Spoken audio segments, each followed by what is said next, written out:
Hello all, and welcome to Chreos Gaming. I am beginning a new story playthrough of Creeper World 2. This intro is going to be a bit extended, so I will put a link in the description to the actual beginning of gameplay, but I wanted to discuss Creeper World 1 briefly before diving in. I am playing through the Creeper World stories up through Creeper World 3, because Creeper World 4 is under development, and I wanted to put out videos for the first three Creeper World games. I played Creeper World 3 first, and was interested in the story that was there, so when Creeper World 1 and 2 Anniversary Edition were released, I decided to pick them up and play those. The story in Creeper World 1 was basically that the human race had found the stars, but had come under attack, we will say, by the Creeper, which, near as they could tell, was a mindless, destructive force that had properties of a fluid and that simply destroyed much of their infrastructure and everything else, to the point that they were reduced to a single planet, and they decided to build a city that could perform interplanetary travel, and they were led to do this by someone known only as the Old Man. Over the course of their travels, they encountered issues and a series of coincidences that resulted in being able to continue on. The only named character in Creeper World was a character named Platius, who is only seen in the background and only introduced in, I believe, the 15th of 20 missions. And so Platius, it turns out, is a incredibly old, incredibly powerful being who fought the, call it, originators of the Creeper, named the Loki. He was a member of a race that attempted to oppose the Loki and ended up only able to stall them. Essentially, all of Platius's race sacrificed themselves to limit the Creeper, and Platius prepped basically humanity to be able to face the Creeper in the future. And so there are artifacts that were sprinkled around during the missions that assisted humanity against the Creeper. At points in the game, you get the impression that humanity is going to deal with the Creeper overall, but at the very end, Platius tells the character known only as Commander that there will be a need for additional opposition in the future. And so that sets up the story for Creeper World 2, and we will dive into that now. I am going to be leaving sound off, just so you know. The sound in Creeper World 2 is unfortunately pretty bad, frankly, so I'm just not even going to have it running. As you can see, I have already played through the story way back when. I'm just going to be replaying it. And as in Creeper World 1, there are 20 missions. So, starting with Novus and Orsa.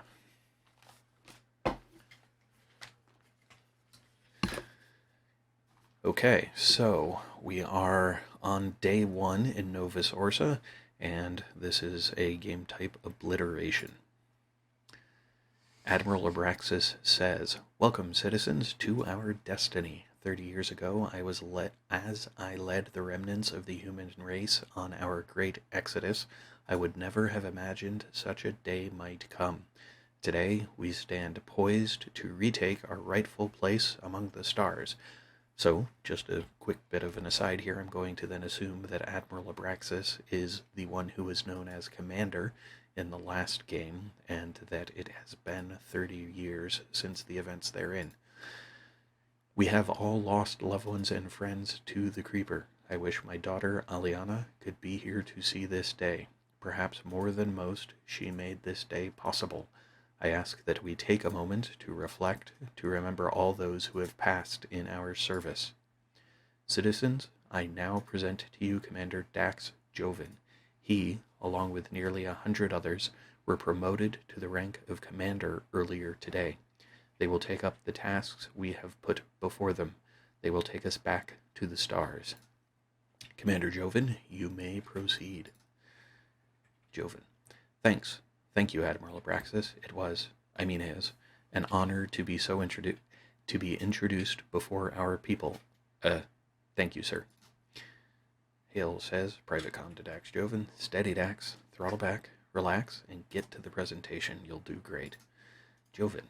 Citizens, I will now demonstrate the capabilities of the New Human Alliance's Liberation Ship. These vessels represent the pinnacle of HNA technology pioneered by Dr. Abraxas. Without Dr. Abraxas, we would not understand how the creeper functions and would not be able to combat it so effectively. Without further delay, I will now demonstrate how a typical planetary scrub is expected to proceed. Fear nothing and bear witness to a new destiny, the creeper's demise. Okay, so this is our liberation ship. It is perhaps the single finest piece of technology ever constructed. Protect it with your life, and it will return the favor. You will travel from world to world in this ship, and on each world you will destroy the creeper that ravaged our civilization. On each world, you will need to build reactors to produce energy. Energy is the lifeblood of your campaign. You need it to build structures and weapons. Select the reactor in the menu and build 3 reactors where indicated. Okay, 2, 3, and it's going to start automatically doing so and continue on. So this first mission is going to be the tutorial. Excellent. Every item you build will consume energy as packets are dispatched by the Liberation ship and make their way to the item being built. Keep an eye on your energy bar to see how much energy you have on hand, how much you are producing, and how much you are consuming. Energy bars up there in the top left. Ore is another resource you will need, thanks to the late Dr. Aliana Abraxas. We have learned how to create a benign version of the creeper from ore. We can use this friendly creeper to combat the insidious creeper that destroyed our many worlds. Ore deposits will usually be deep in the terrain, and excavation will be necessary to reach them. Click on the indicated terrain cells to begin excavation. Digger packets will automatically dispatch and excavate the terrain. Note that you can click each cell individually, or you can click and drag to select a path. Clicking again deselects a cell. Excavating terrain will be essential on your missions. You will need to excavate to reach and flee from the creeper, recover valuable resources, and collect lost artifacts. Just be careful not to excavate too much too fast, else you will starve your energy reserves. Oop, don't want that one, so we will excavate there. I probably could have started that. I wasn't sure whether clicking there was going to remove the box in Creeper World 1's tutorial. When I moved an object, it immediately removed the text, and I had planned on continue reading while the object moved. Perfect. Now build an ore rig on top of that ore deposit to start collecting ore. In future missions, you can also excavate around the ore deposit and attach ore rigs on each face to increase ore production. So I probably ought to start reading as I start building, just so that time is preserved. Okay, so watch the ore indicator at the top of the display to see how much ore you have. You have a maximum amount of ore that can be stored at any one time. Once this amount has been reached, any ore rigs you have will stop mining ore. As you consume ore rigs will automatically begin mining fresh ore to replace your stockpiles. Each ore deposit has a finite amount of ore. Hover over the ore deposit and note the status display at the bottom of the screen. Alright, so now it is time to take out some creeper. There is a nice large pool of creeper below the liberation ship, just sitting there. Since there are no emitters to increase its volume, it is ripe for destruction. Click the red weapons tab below, then build a blaster where indicated. Wanted to be sure the blaster was what it was after, but I suppose when it's the only thing there, I should have expected that would be the case. So you'll notice that there is a difference in the design. Creeper World 1 was sort of top-down. This has a side view. Perfect. That creeper stands little chance against your skills and quick learning. Ha! Blasters, like all weapons, consume ammo as they fire. Note how your Liberation ship dispatches red ammo packets to your blaster to replenish its supply. Always be mindful of your energy supply and how many weapons you have firing. If you build too many, you will starve each weapon of ammo and render each essentially ineffective. Smart commanders build only what is required to get the job done. Alright, there is more to this map than you might first think. See the scroll bar on the right, grab it and scroll down to see the rest of the mission area. You may also use the arrow keys or your mouse wheel to scroll up and down. This mission is relatively shallow. On other missions, you may have to dig deep into the terrain to accomplish your goals. I'm pretty sure that the width is always fixed, though. Before we proceed, you should take careful note of the new wireless packet technology we have developed. Packets automatically travel through the air to their target location. This is accomplished by another of Dr. Abraxas' innovations, the Phantom Energy Field. We are now able to power weapons and packets remotely. To accomplish this, we must build beacons that protect the Phantom Energy Field. These beacons will light up an area and allow packets, weapons, and structures to function in that area. Scroll the map down and build a beacon where indicated. Watch the area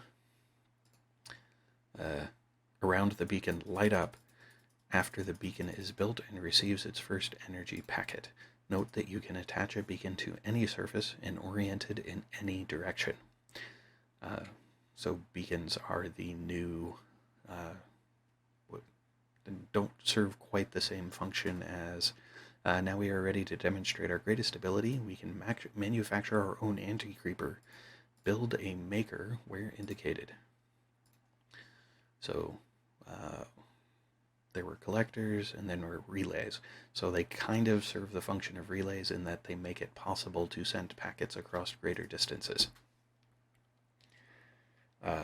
The wireless technology does mean that you can move your weapons wherever you need them, which is nice, relative to before having to be restricted by where you could build the collectors or the relays. However, now click the Creeper Maker and then click Produce. And, oops. What a sight that is. We never imagined we would be able to understand, much less tame, the creeper. Watch as ore is consumed and anti-creeper is produced. It will flow down and make contact with the evil creeper that has pooled below.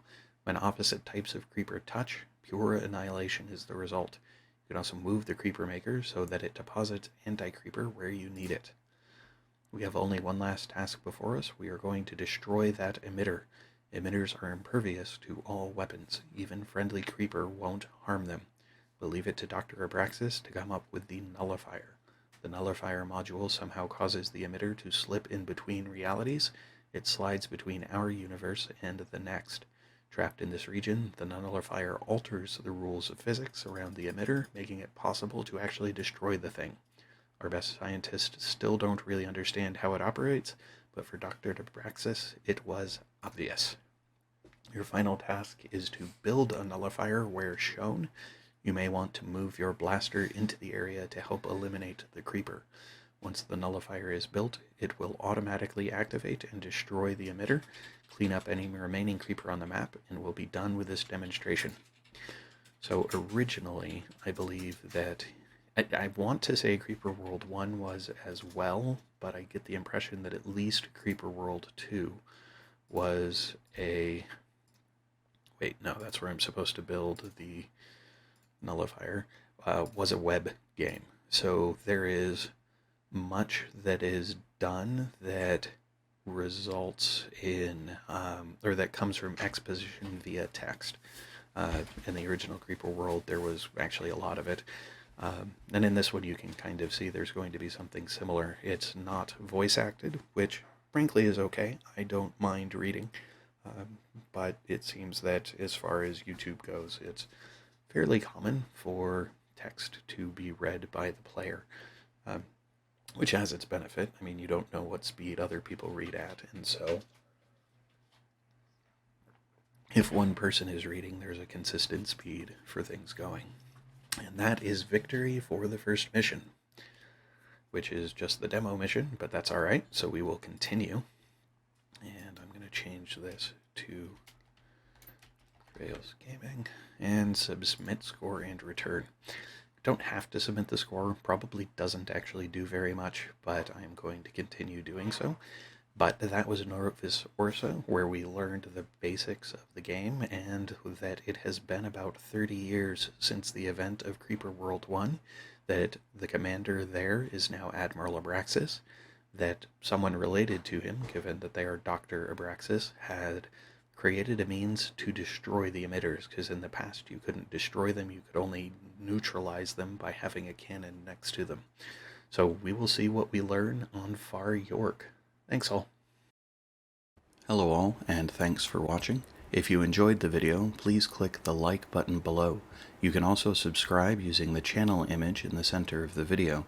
If you are interested in more content in this video series, to the left is a link to the full playlist. Alternatively, when it is available, to the right will be a link to the next video in the series. Thanks all.